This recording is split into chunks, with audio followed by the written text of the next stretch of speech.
ઓમ શ્રી ગણેશાય નમઃ. જય શ્રી કૃષ્ણ મિત્રો. આજે આપણે ભગવાન વિષ્ણુના 24 અવતારની કથા સાંભળીશું. 24 અવતારની અતિ દુર્લભ કથા સાંભળીશું. આ 24 અવતારની કથા સાંભળવાથી ભગવાન વિષ્ણુની કૃપા રહે છે, આપણા સર્વ દુઃખો સર્વ પાપો નાશ પામે છે અને ભગવાનનું શરણ મળશે. સુખ સમૃદ્ધિ આવશે અને ભાગ્યના દ્વાર ખુલશે. તો મિત્રો, પૂરા મનથી ધ્યાનથી સંપૂર્ણ આ કથાને તમે સાંભળજો અને બીજાને પણ આ વિડીયો શેર કરજો, જેથી ભગવાનના 24 અવતારની કથા બીજાને પણ સાંભળવાનો અવસર મળે અને આપણને પુણ્ય ફળ મળે. તો મિત્રો, ચાલો આપણે શરૂ કરીએ ભગવાનના 24 અવતારની કથા. શાંતકારમ ભુજગશયનમ પદ્મનાભમ સુરેશમ વિશ્વધારમ ગગનસુદર્શમ મેઘવર્ણ શુભાંગડમ લક્ષ્મીકાંતમ કમલનયનમ યોગી ભીર્યાનગમયનમ વંદે વિષ્ણુ ભવભયહરમ સર્વલોકૈકનાથમ. ઓમ નમો ભગવતે વાસુદેવાય. ભગવાન વિષ્ણુના 24 અવતારની કથા અતિ દુર્લભ કથા મિત્રો તમારા માટે એક જ વિડીયોમાં હું સંભળાવવા જઈ રહી છું. શાસ્ત્રમાં વર્ણન છે કે ભગવાનની કથાઓ વાર્તાઓ સાંભળવાનું ખૂબ જ પુણ્ય ફળ મળે છે. વ્યક્તિ તેના સમસ્ત પાપમાંથી મુક્ત થાય છે અને સુખ સમૃદ્ધિનો ઘરમાં વાસ થાય છે. ભાગ્યના દ્વાર ખુલે છે. માતા લક્ષ્મી આપણા ઘરમાં સદાય માટે નિવાસ કરે છે. સમસ્ત કષ્ટ પીડા દૂર થાય છે અને અંતે ભગવાનના વૈકુંઠ ધામમાં સ્થાન મળે છે. તો મિત્રો, ખૂબ જ મહિમા છે ભગવાન વિષ્ણુના 24 અવતારની કથા સાંભળવાનો. પૂરા મનથી હૃદયથી આ કથા સાંભળજો, અધૂરી છોડવાની ભૂલ કરશો નહીં અને વિડીયો બીજાને શેર જરૂર કરજો, જેથી બીજાને પણ આ પવિત્ર કથા સાંભળવાનો અવસર મળે અને આપણને પુણ્ય ફળ મળે. ભગવાનની કથા સાંભળવાથી મન શુદ્ધ અને પવિત્ર થાય છે. એવું કહેવાય છે કે જ્યારે પૃથ્વી પર સંકટ આવે છે તો ભગવાન અવતાર લઈને એ સંકટને દૂર કરે છે. ભગવાન શિવ અને વિષ્ણુજીએ અનેક પૃથ્વી પર અવતાર ધારણ કર્યા છે. ભગવાન શિવના 19 અવતાર છે, જે શિવ પુરાણમાં વર્ણન છે. અને આજે આપણે સાંભળીશું ભગવાન વિષ્ણુના 24 અવતારની કથા. આ 24 અવતારમાંથી 23 અવતાર ભગવાન શ્રી હરિના આ પૃથ્વી પર થઈ ચૂક્યા છે અને 24મો અવતાર કલ્કી અવતાર હજી બાકી છે. તો ચાલો સાંભળીએ ભગવાન વિષ્ણુના 24 અવતારની કથા. ઓમ નમો ભગવતે વાસુદેવાય. જય શ્રી હરિ વિષ્ણુની જય. પહેલો અવતાર સનકાદિક મુનિનો અવતાર. ધર્મગ્રંથો અનુસાર સૃષ્ટિના આરંભમાં લોક પિતામહ બ્રહ્માજી અનેક લોકોની રચના કરવા માટે ઘોર તપસ્યા કરી. તેમના તપથી પ્રસન્ન થઈને ભગવાન વિષ્ણુએ તપ અર્ધવાળા નામથી સન નામથી યુક્ત થઈને સનક, સનનંદન, સનાતન અને સનત કુમાર નામના 4 બાળકોને મુનિના રૂપમાં અવતાર લીધો. આ 4 બાળક બાળ સ્વરૂપ મુનિ જન્મ સાથે મોક્ષ પરાયણ, પ્રભુ ભક્તિમાં લીન રહેનારા, તપસ્વી, નિત્ય સિદ્ધિ અને નિત્ય વિરક્ત હતા. આ ભગવાન શ્રી હરિ વિષ્ણુનો સર્વપ્રથમ અવતાર માનવામાં આવે છે. સનકાદિક મુનિ અવતાર, જે 4 બાળકના સ્વરૂપમાં ભગવાને લીધો છે.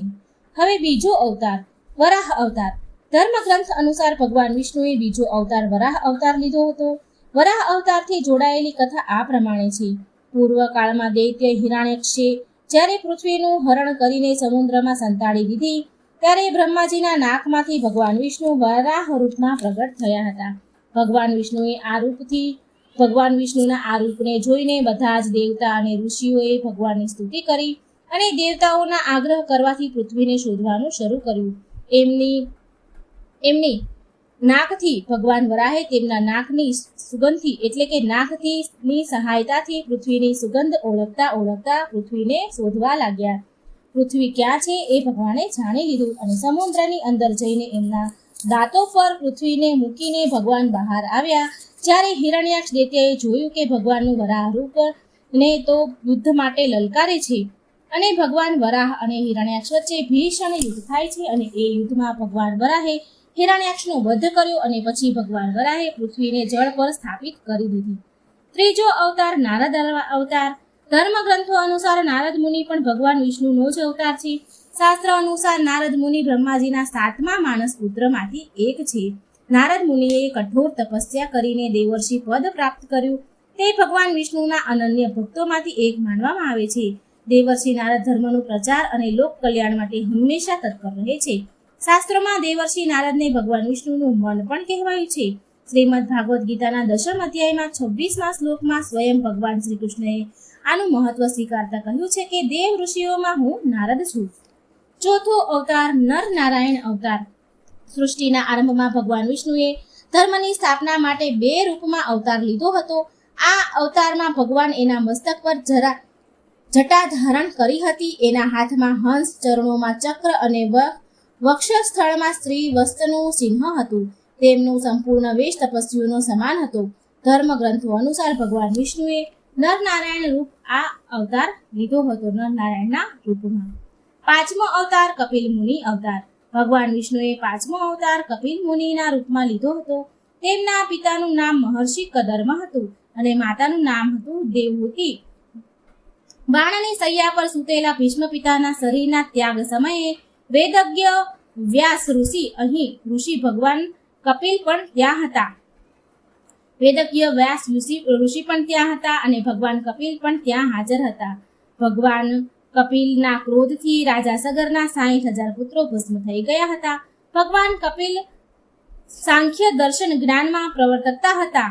કપિલ મુનિ ભગવાનના ધર્મના પ્રમુખ 12 આચાર્યમાંથી એક છે. 6થો અવતાર દત્તાત્રેય અવતાર. ધર્મ ગ્રંથો અનુસાર દત્તાત્રેય પણ ભગવાન વિષ્ણુના અવતાર છે. એમના પ્રાગટ્યની કથા આ પ્રમાણે છે. એકવાર માતા લક્ષ્મીમાં પાર્વતી અને માં સરસ્વતી તેમના પતિવ્રતા હોવાનો તેમને ગર્વ અહમ થયો. ભગવાને એમના અહંકારને નષ્ટ કરવા માટે લીલા રચી. એ અનુસાર નારદ મુનિ ફરતા ફરતા દેવલોક પહોંચ્યા અને 3 દેવીઓને એક એક કરીને જઈને કહ્યું કે ઋષિ અત્રિની પત્ની સતી અનસૂયાના સામે તમારું સતીત્વ કંઈ નથી. 3 દેવીઓએ આ વાત તેમના સ્વામીઓને કહી અને કહ્યું કે તમે સતી અનસૂયાને પતિવ્રતાની પરીક્ષા લો. ત્યારે ભગવાન શિવ, વિષ્ણુ અને બ્રહ્માજી સાધુ વેશમાં અત્રિ મુનિના આશ્રમ આવ્યા. મહર્ષિ અત્રિ એ સમયે આશ્રમમાં હાજર હતા નહીં. 3 દેવતાઓ સતી અનસૂયા પાસે ભિક્ષા માંગી, પણ સાથે એવું પણ કહ્યું કે તમે અમને નિર્વસ્ત્ર થઈને ભિક્ષા તમારે આપવી પડશે, તો જ અમે ભિક્ષા લઈશું. અનસૂયામાં પહેલા આવું સાંભળીને તો થોડા ચોંકી ગયા, પણ સાધુઓનું અપમાન ન થાય માટે તેમણે તેના પતિનું સ્મરણ કર્યું અને કહ્યું કે જો મારું પતિવ્રતા ધર્મ શક્ય છે તો આ 3 સાધુ 6 મહિનાના બાળક બની જાય. આવું કહેતા જ ત્રિદેવ બાળક બનીને રડવા લાગ્યા. ત્યારે માતા અનસૂયાએ તેમને ખોળામાં લઈને સ્તનપાન કરાવ્યું અને ઘોડિયામાં હિંચકાવા લાગ્યા. જ્યારે 3 દેવો સમય જતા આવ્યા નહીં તો 3 દેવીઓ ચિંતામાં પડી ગયા. ત્યારે નારદ મુનિ ત્યાં આવ્યા અને બધી જ વાત કહી. 3 દેવીઓએ માતા અનસૂયા પાસે આવ્યા અને તેમની સામે માફી માંગી. ત્યારે દેવી અનસૂયાએ 3 દેવને તેના અસલ સ્વરૂપમાં એ લાવ્યા. પ્રસન્ન થઈને 3 દેવોએ વરદાન આપ્યું કે માં અનસૂયા, અમે 3 દેવ અમારા અંશથી તમારા ગર્ભમાં પુત્ર રૂપમાં જન્મ લઈશું. ત્યારે બ્રહ્માજીના અંશથી ચંદ્રમા, શિવજીના અંશ રૂપે દુર્વાસા અને વિષ્ણુ ભગવાનના અંશ રૂપી દત્તાત્રેયનો જન્મ થયો. 7મો અવતાર યજ્ઞ અવતાર. શ્રી હરિનો 7મો અવતાર છે યજ્ઞ અવતાર. ધર્મ ગ્રંથો અનુસાર ભગવાન યજ્ઞનો જન્મ સ્વયંભૂ મન્વંતરનામાં થયો હતો. સ્વયંભૂ મનુની પત્ની શતરૂપાના ગર્ભથી આકૃતિનો જન્મ થયો. એ ઋષિ પ્રજાપતિની પત્ની બની. આ આકૃતિના ગર્ભથી ભગવાન યજ્ઞ અવતરિત થયા. ભગવાન યજ્ઞની પત્ની દક્ષિણાથી અત્યંત તેજસ્વી 12 પુત્રો ઉત્પન્ન થયા.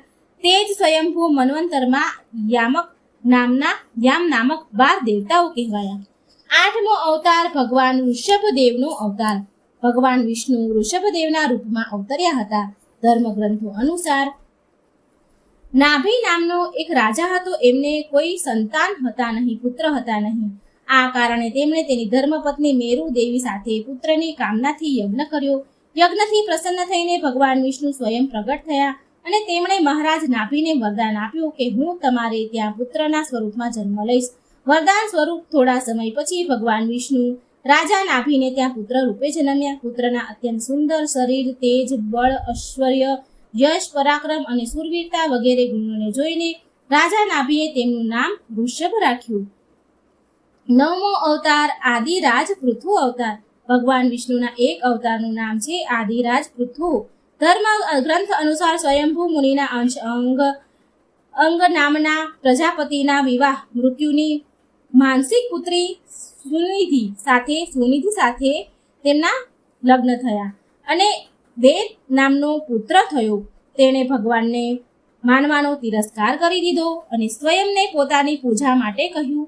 ત્યારે મહર્ષિઓએ મંત્રો ગુપ્ત કર્ષોથી તેનો વધ કરી દીધો. ત્યારે મહર્ષિઓએ પુત્રહીન રાજા વિનની ભૂમિઓનું મંથન કર્યું, જેનાથી તેમને પૃથુ નામનો પુત્ર ઉત્પન્ન થયો. પૃથુના ડાબા હાથમાં ચક્ર અને ચરણમાં કમળનું ચિહ્ન જોઈને ઋષિઓએ બતાવ્યું કે પૃથુના વેશમાં સ્વયં શ્રી હરિનો અંશ અવતરિત થયો છે. 10મો અવતાર મત્સ્ય અવતાર. પુરાણો અનુસાર ભગવાન વિષ્ણુએ સૃષ્ટિને પ્રલયથી બચાવવામાં મત્સ્ય અવતાર લીધો હતો. આની કથા આ પ્રકારે છે. પૂર્ણ કાળમાં એક રાજા સત્યવ્રત થયા હતા. સત્યવ્રત એક દિવસ નદીમાં જળ અંજલિ આપી રહ્યા હતા તો અચાનક તેની અંજલિમાં એક નાની એવી માછલી આવી ગઈ. તેમણે માછલી જોઈ તો વિચાર્યું કે માછલીને પાછી સાગરમાં દરિયામાં મૂકી દઉં, પણ એ માછલી બોલી કે મને ફરી પાણીમાં નાખશો નહીં તો નરક થઈ જાય છે અને અન્ય માછલીઓ મને ખાઈ જશે. ત્યારે રાજા સત્યવ્રતે માછલીને તેમના રાજમહેલમાં લઈ ગયા અને કમંડળમાં રાખી લીધી. માછલી વધારે મોટી થઈ કમંડળમાં, તો એ રાજાએ સરોવરમાં રાખી તો જોતજોતામાં માછલી સરોવરમાં પણ સમાઈને એટલી મોટી થઈ ગઈ. રાજાને પછી સમજાઈ ગયું કે આ કોઈ સામાન્ય જીવ નથી. રાજાને એવું લાગ્યું એટલે રાજાએ માછલીને વાસ્તવિક સ્વરૂપમાં આવવાનું કહ્યું. એણે રાજાની પ્રાર્થના સાંભળી અને ભગવાને રાજાને સાક્ષાત 4 ભુજાધારી ભગવાન વિષ્ણુ પ્રગટ થયા અને દર્શન આપ્યા અને તેમને કહ્યું કે આ મારો મત્સ્ય અવતાર છે. ભગવાને સત્યવ્રતને કહ્યું કે સાંભળો, આજથી 7 દિવસ પછી પ્રલય થશે ત્યારે મારી પ્રેરણાથી એક વિશાળ મોટી હોડી તારી પાસે આવશે. તમે સપ્ત ઋષિઓ, ઔષધિઓ, બીજા પ્રાણીઓના સૂક્ષ્મ શરીરને લઈને તમે તેમાં બેસી જજો. જ્યારે તમારી હોડી ડગમગવા લાગશે ત્યારે હું મત્સ્યના રૂપમાં તમારી પાસે આવીશ. એ સમયે હું વાસુકી નાગ દ્વારા મારા પૂંછડીથી બાંધી દેજો. એ સમયે તમે જે કંઈ પ્રશ્ન પૂછશો ત્યારે હું તમને એના ઉત્તર આપીશ. જેનાથી મારો મહિમા જે પરબ્રહ્મ નામથી વિખ્યાત છે તે તમારા હૃદયમાં પ્રગટ થશે. ત્યારે સમય આવવા પર મત્સ્ય રૂપધારી ભગવાન વિષ્ણુએ રાજા સત્યવ્રતને તત્વજ્ઞાનનો ઉપદેશ આપ્યો, જે મત્સ્ય પુરાણ નામથી પ્રસિદ્ધ થયું. 11મો અવતાર કૂર્મ અવતાર એટલે કે કાચબાનો અવતાર.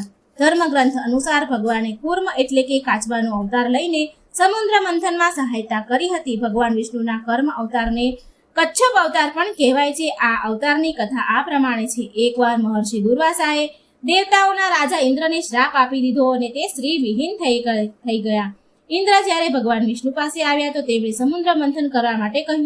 જ્યારે ઇન્દ્રદેવ શ્રી હરિના કહ્યા અનુસાર દૈત્ય દેવતાની સાથે મળીને સમુદ્ર મંથન કરવા માટે તૈયાર થઈ ગયા. તો સમુદ્ર મંથન માટે મદ્રાચલ પર્વતને મથાની અને નાગરાજ વાસુકીને એક દોરડું બનાવ્યું. મદ્રાચલ પર્વતને મથાની કરી, પણ બધા મળીને પણ એ પર્વતને વધારે દૂર સુધી લઈ જઈ ના શક્યા, ઉપાડી ન શક્યા. ત્યારે ભગવાન વિષ્ણુએ મદ્રાચલ પર્વતને સમુદ્ર તટ પર મૂકી દીધો. દૈત્યો અને દાનવો હળી મળીને સમુદ્રમાં મૂકી દીધો. નાગરાજ વાસુકીને દોરડું તો બનાવ્યું, પરંતુ મદ્રાચલના નીચે કોઈ આધાર હતો નહીં. એટલે એ આધાર હોવાને કારણે સમુદ્રમાં ડૂબવા લાગ્યો મદ્રાચલ પર્વત. આ જોઈને ભગવાન વિષ્ણુએ વિશાળ કર્મ એટલે કે કાચબાનું રૂપ ધારણ કરીને સમુદ્રમાં મદ્રાચલનો આધાર બની ગયા. ભગવાન કાચબાની વિશાળ પીઠ પર મદ્રાચલ ઝડપથી ફરવા લાગ્યો અને સમુદ્ર મંથન પૂર્ણ થયું. 12મો અવતાર ધન્વંતરી અવતાર. ભગવાનનો ધન્વંતરી અવતાર. ધર્મગ્રંથ અનુસાર દેવતા અને દૈત્યોએ મળીને સમુદ્ર મંથન તો કર્યું, તો એમાંથી સૌથી પહેલા ભયંકર વિષ નીકળ્યું, જે ભગવાન શિવ પી ગયા. ત્યાર પછી સમુદ્રમાંથી ઉચ્ચસ્રવા નામનો ઘોડો નીકળ્યો. દેવી લક્ષ્મી, ઐરાવત હાથી, કલ્પવૃક્ષ, અપ્સરાઓ અને બહુ બધા રત્ન નીકળ્યા, એટલે કે 14 રત્ન નીકળ્યા હતા. તેમાં અંતમાં ભગવાન ધન્વંતરી અમૃત કળશ લઈને પ્રગટ થયા. આ જ ધન્વંતરી ભગવાન વિષ્ણુનો અવતાર મનાય છે. ધન્વંતરી દેવને ઔષધિઓના સ્વામી પણ કહેવાય છે. 13મો અવતાર મોહિની અવતાર. ધર્મગ્રંથ અનુસાર સમુદ્ર મંથન દરમિયાન સૌથી છેલ્લે ભગવાન ધન્વંતરી અમૃત કળશ લઈને નીકળ્યા. તો જેવું જ અમૃત મળ્યું તો શાસન ભંગ થયું. દેવતાઓ બોલ્યા અને અમને અમૃત આપો. દૈત્યો બોલ્યા અમે લઈશું. આમ ખેંચમ તાણી થવા લાગી. ઇન્દ્રપુત્ર જયંત એ અમૃતનો ઘડો લઈને ભાગી ગયા. બધા જ દૈત્ય તેમની પાછળ ભાગ્યા. અસુરો અને દેવતાઓમાં ભયંકર મારપીટ થવા લાગી. એટલે દેવતા હેરાન થઈને ભગવાન વિષ્ણુ પાસે ગયા ત્યારે ભગવાન વિષ્ણુએ મોહિની અવતાર લીધો. ભગવાને મોહિની રૂપમાં બધાને મોહિત કરી દીધા.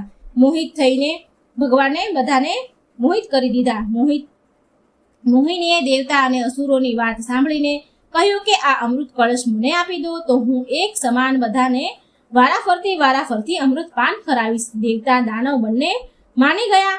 દેવતા એક તરફ બેઠા, અસુર એક તરફ બેઠા. પછી મોહિની રૂપ ધારણ કરેલ ભગવાન વિષ્ણુ દેવતાઓને મધુર ગીત અને નૃત્ય કરતા કરતા દેવતા અને અસુરોને અમૃત પાન કરાવવાનું શરૂ કરે છે. વાસ્તવિકમાં તો મોહિની તો માત્ર અમૃત પાન તો દેવતાને જ કરાવી રહ્યા હતા. જો કે અસુર સમજી ગયા હતા. તો મિત્રો આ હતી મોહિની અવતારની કથા. હવે 14મો અવતાર છે ભગવાન નૃસિંહ અવતાર. ભગવાન વિષ્ણુએ નૃસિંહ અવતાર લઈને દૈત્યના રાજા હિરણ્યકશ્યપુનો વધ કર્યો હતો. આ અવતારની કથા આ પ્રકારે છે. ધર્મગ્રંથો અનુસાર દૈત્યોના રાજા હિરણ્યકશ્યપુ પોતાને ભગવાન કરતાં પણ વધારે બળવાન માનતા હતા. તે મનુષ્ય, દેવતા, પક્ષી, પશુના ન દિવસે ન રાત્રે, ના ધરતી પર, ના આકાશમાં, ના અસ્ત્રથી ના શસ્ત્રથી આવી રીતે એને વરદાન હતું કે આ કોઈ વસ્તુથી એ મરશે નહીં. ના ધરતી, આકાશ, પશુ, પક્ષી, અસ્ત્ર શસ્ત્ર સેનાથી પણ મરે નહીં એવું વરદાન હિરણ્યકશ્યપુને મળેલું હતું. તેના રાજ્યમાં જે પણ ભગવાનનું પૂજન કરતું હતું તેને દંડ આપવામાં આવતો હતો. તેના પુત્રનું નામ હતું પ્રહલાદ, જે બાળપણથી જ ભગવાન વિષ્ણુનો પરમ ભક્ત હતો. આ વાત જ્યારે હિરણ્યકશ્યપુને ખબર પડી તો એ બહુ ક્રોધે ભરાયો. તેને પ્રહલાદને સમજાવવાનો બહુ પ્રયાસ કર્યો, પણ જ્યારે પ્રહલાદને માન્યો નહીં તો હિરણ્યકશ્યપુએ તેને મૃત્યુદંડ આપ્યો. બધી જ વખત ભગવાન વિષ્ણુની કૃપાથી ચમત્કારથી પ્રહલાદ બચી જતો હતો. હિરણ્યકશ્યપુની બહેન હોલિકાને અગ્નિમાં બળશે નહીં એવું વરદાન મળેલું હતું. તે પ્રહલાદને લઈને સળગતી અગ્નિમાં બેસી ગઈ. ત્યારે ભગવાન વિષ્ણુની કૃપાથી પ્રહલાદ બચી ગયો અને હોલિકા બળી ગઈ. જ્યારે હિરણ્યકશ્યપને સ્વયં પ્રહલાદને મારવાનો જ હતો ત્યારે ભગવાન ઋષિ અવતાર લઈને થાંભલામાંથી પ્રગટ થયા. તેમણે તેમના નખોથી હિરણ્યકશ્યપુનો વધ કર્યો. 15મો અવતાર વામન અવતાર. સતયુગમાં પ્રહલાદના પૌત્ર દૈત્યરાજ બલિએ સ્વર્ગલોક પર અધિકાર જમાવી લીધું હતું. ત્યારે બધા જ દેવતાઓ દ્વિપતિમાં આવી ગયા. ત્યારે બચવા માટે ભગવાન વિષ્ણુ પાસે ગયા. ત્યારે ભગવાન વિષ્ણુએ કહ્યું કે હું સ્વયં દેવ માતા અદિતિના ગર્ભમાંથી ઉત્પન્ન થઈને તેમને સ્વર્ગનું રાજ્ય તમને પાછું અપાવીશ. થોડા સમય પછી ભગવાન વિષ્ણુએ વામન અવતાર લીધો. એકવાર જ્યારે બલિ મહાન યજ્ઞ કરી રહ્યો હતો ત્યારે ભગવાન વામન બલિની યજ્ઞશાળામાં ગયા અને રાજા બલિ પાસેથી 3 પગ ધરતી દાનમાં માંગી. રાજા બલિના ગુરુ શુક્રાચાર્ય ભગવાનની લીલા સમજી ગયા અને તેમણે બલિને દાન આપવાના કહી દીધું. પણ છતાંય બલિએ દાન આપવાની ના પાડી શુક્રાચાર્યએ. તો છતાં પણ બલિએ માન્યા નહીં. છતાંય બલિએ ભગવાન વામનને 3 પગ ભૂમિને દાન આપવાનો સંકલ્પ કર્યો. ભગવાન વામને વિશાળ રૂપ ધારણ કરીને એક પગમાં ધરતી, બીજા પગમાં સ્વર્ગલોક માપી લીધું. જ્યારે ત્રીજો પગ મૂકવા માટે કોઈ સ્થાન ન બચ્યું તો બલિએ ભગવાનને વામનને તેના માથા પર પગ મૂકવાનું કહ્યું. બલિના માથા પર પગ મૂકવાથી તે પાતાળલોકમાં ચાલ્યો ગયો. બલિની દાનવીરતા જોઈને ભગવાન તેને પાતાળલોકના સ્વામી બનાવી દીધો. આવી રીતે ભગવાન વામને દેવતાઓની સહાયતા કરી અને સ્વર્ગ તેમને પાછું આપ્યું. 16મો અવતાર હયગ્રીવ અવતાર. ધર્મગ્રંથ અનુસાર એકવાર મધુ અને કૈટભ નામના 2 શક્તિશાળી રાક્ષસ બ્રહ્માજી પાસે વેદોનું હરણ કરીને રસાતાળમાં સમુદ્રમાં પહોંચી ગયા. વેદોનું હરણ થવાથી બ્રહ્માજી બહુ દુઃખી થયા અને ભગવાન વિષ્ણુ પાસે આવ્યા. ત્યારે ભગવાને હયગ્રીવ અવતાર લીધો. આ અવતારમાં ભગવાન વિષ્ણુનું ગળું એટલે કે ડોક, મોઢું ઘોડા સમાન હતું. ત્યારે ભગવાન હયગ્રીવ રસાતાળમાં સમુદ્રમાં પહોંચ્યા અને મધુ કૈટભનો વધ કરીને વેદ ફરી ભગવાન બ્રહ્માજીને સોંપી દીધા. 17મો અવતાર શ્રી હરિ અવતાર.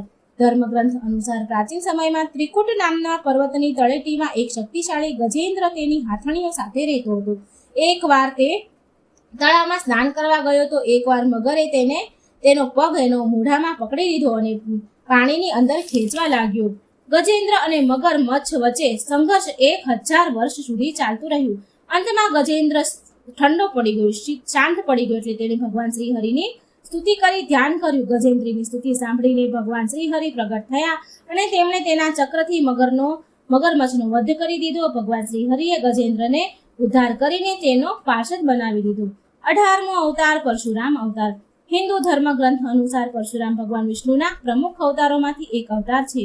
ભગવાન પરશુરામના જન્મ સંબંધિત બે કથા છે.